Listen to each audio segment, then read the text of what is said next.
Hello everybody and welcome back to the channel. My name is Matt and I do like video games, and in today's video I want to talk about whether or not I think Xbox needs a pro console for this generation. So let's get into it.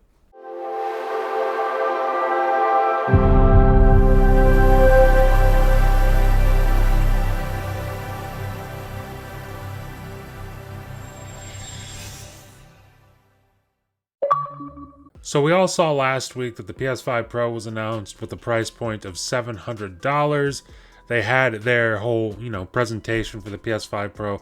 It wasn't very long. Me personally, I did not like that presentation because they chose some very odd games to show off the PS5 Pro. I talked about it in my last video, but Last of Us Part 2, God, how many times have we seen Last of Us Part 2 at this point? It just got remastered.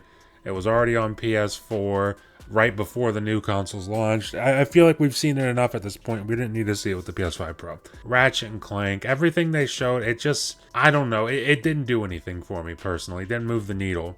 And then obviously you tack on that $700 price point at the end of it to cap off the show, on top of the fact that it's a digital only console, and if you want a disc drive for the console, that's an extra 80 bucks. And then if you want a stand for the console, it's an extra 30 bucks. Basically brings your total to over $800 on that console, but that's neither here nor there. The point of this video is to ask the question, do I think Xbox needs a pro console to compete? Do I think Xbox should just compete with this PS5 Pro? As an Xbox fan, I think the answer to that would be yeah, Xbox should build a console to compete with the PS5 Pro. But in reality, for me personally, and I can only speak for myself, if I ask myself, hey, would I buy a Xbox Series X Pro if it were priced similarly to the PlayStation 5 Pro? Probably not. I mean, I'd be a lot more inclined to buy that console over the PS5 Pro because Xbox is my preferred platform. It's my primary platform. I have a much bigger library of games that I would instantly see a bigger benefit of upgrading to a Series X Pro with my Xbox library versus my PlayStation library is literally just PlayStation exclusives. I don't buy third-party games there really at all, unless it's like a crazy sale. I don't really buy third-party games there. So my library is much smaller over there. So I'm not inclined to spend $700 to see visual enhancements on that small library of games, whereas on Xbox I'd be more inclined to spend $600, $700 to see those visual enhancements, right? And now the other thing you got to factor in here is general perception of both platforms, PlayStation versus Xbox. Xbox's general sentiment surrounding them right now is not the best, specifically this year. This year, the big thing or the big shift for Xbox has been their whole multi-platform strategy. I personally feel has done some damage to the general perception of the brand. Like, I still like Xbox. A lot of my friends still play on Xbox, but the general perception of the brand with this whole multi-platform strategy hasn't been great. Whereas PlayStation is on the complete opposite end of the spectrum, right? They're crushing it right now. They're selling tons of consoles, and Xbox is just, they're selling consoles, but it's not a significant amount. I feel like for Xbox right now, they're kind of over this generation. They're kind of done with it, is what it feels like. They want this generation to be over. It started out pretty solid. I mean, there was a period there where Xboxes were selling really well.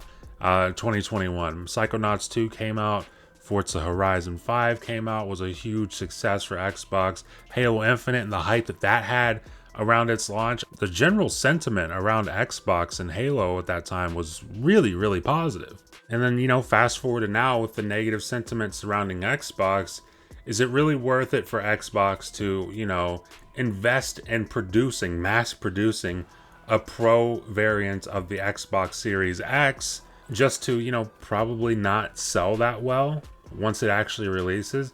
Is it really worth it for them to do that? For me personally, again, I don't know the ins and outs of Xbox. Maybe it is worth it for them to do that. But if I was running the company, I would cut my losses. I'd cut my losses and I'd say, okay, this generation is a wash. We're not doing a pro variant of a console. I would say, hey, let's just focus entirely on next generation. And I think that's what they're doing. I think that's why PlayStation can come out and they can have these rumors of a PS5 Pro swirling for, God, it feels like it's been rumored for like, what, 2 years at this point? Those rumors have been going around. We haven't heard a single thing about Xbox having a Pro variant console because I don't think they have one, and I don't think they have any interest in having one this generation. And honestly, I would argue that's pretty smart on their part, because let's say they did come out with a Series X Pro. Is it, like I mentioned earlier, is it going to cost the same as the PS5 Pro? And how are they going to set themselves apart to stand out versus the PS5 Pro? Are you going to put a disk drive in it? If you put a disk drive in it, is it going to be more expensive than the PS5 Pro? Or is your whole thing going to be, hey, we're the same price as the PS5 Pro, plus we got a disk drive in our console? I mean, that's a good sentiment and all, but you're still asking about $700 for a console. I don't think that's something that the general masses will be out in droves to buy, quite honestly. And I don't think that'll even be the case for the PS5 Pro, to be quite honest. I think the smart thing to do for Xbox in this case is to just, take the proverbial L for this generation and focus entirely, shift your entire focus to next generation. Because I think that's where you can start to gain some more friendly consumer sentiment back amongst your brand. I mean, think about the PS5 Pro. Releasing later this year, I think November 7th is the official date for the PS5 Pro. If it's coming out this year, what do you guys think? Maybe 2027, 2028 for the PS6? I mean, who knows? That's just speculation at this point. But let's say 2027 or 2028 for the PS6, right? If I'm Xbox and the PS6 is coming in 2027, I want my next-gen Xbox to be out in 2026. That's what I want. I want this generation over with, and I want the next generation to start as soon as I possibly can. And here's the thing, that's what they did with the 360. I mean, the original Xbox was pretty damn awesome, but it just, it wasn't competing with the PlayStation in terms of sales. And here's the thing, I think the days of Xbox competing in terms of sales with PlayStation is probably over.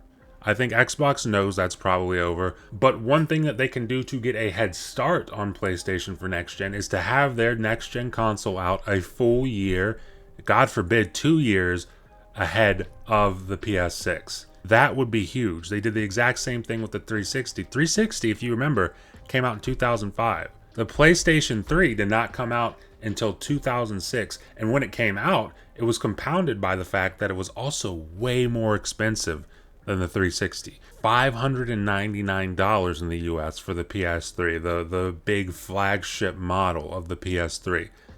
Those two things coming a year later and at that price point really gave Xbox a head start on the 360 generation. And then another point I'll make on this is that the PS5 Pro isn't much of a CPU upgrade, if at all, over the base PS5. And the PS5 is the exact same CPU that's in the Series X and Series S. The only difference is the Series S, is slightly downclocked.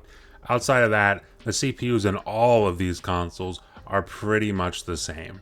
And if you think back just to last generation, the Xbox One X and the PS4 Pro did offer increases to CPU speed. I mean, they increased the clock speed, I think, on both consoles by like 31% over their base model. I think it was 31%. It was like 30%, is what I'm trying to say, over the base models of those consoles. And that was the difference between me playing, at the time, I think PUBG released on Xbox, and I was playing it on my VCR Xbox One. And if you played PUBG when it released on console, especially on the base console, that game ran like ass. That game was running 10 to maybe 20 FPS sometimes on console. It was really early preview. It was definitely a game preview game on Xbox. And I was playing that at like 10 to 20 FPS on my fat VCR Xbox One. When I upgraded my Xbox One X, I went from that 10 to 20 FPS at a really bad resolution to 4K at 30 FPS, at a pretty consistent 30 FPS. That difference was mind-blowing. It actually made me better at the game. But with this generation, we're not seeing a CPU increase with the PS5 Pro at all, let alone one that is of that magnitude. So you might as well just wait until next gen when you can actually increase that CPU speed by a lot. And finally, I think it doesn't really make sense for Xbox, just given the fact that, you know, it would add more confusion to what's already going on with Xbox. I mean, think about developing a game for Xbox right now, especially as like a first party developer. You're optimizing for PC, obviously, because your game's launching day and date on PC. And then you're also optimizing for Series X and Series S. Add a Pro to that, you're optimizing then for a Series X Pro, a Series X, a Series S, and then PC. And then for some of these studios, under this multi-platform strategy, you're also, on top of doing all that, you're also optimizing for base PS5 and PS5 Pro. Like, that's too much stuff going on, quite frankly.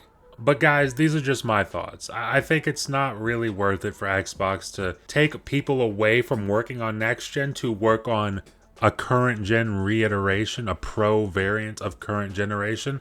Just keep all those people that you would put onto that, keep them on next gen. Let them make the next gen console, because the next gen console could be something really, really cool, especially if, you know, the rumors we're hearing about Xbox actually come to fruition, you know, possibly a handheld somewhere in there, possibly a kind of open platform console, something that I can play my Xbox games on, something that I can play my Steam games on, would be really, really awesome. That sounds really unique and will definitely help Xbox stand out. Focus on that for right now.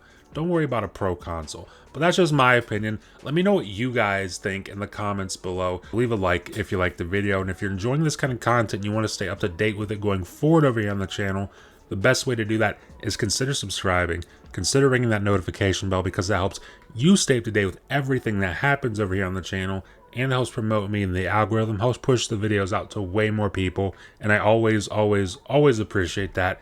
And with that being said, thank you for watching, and I will see you in the next video.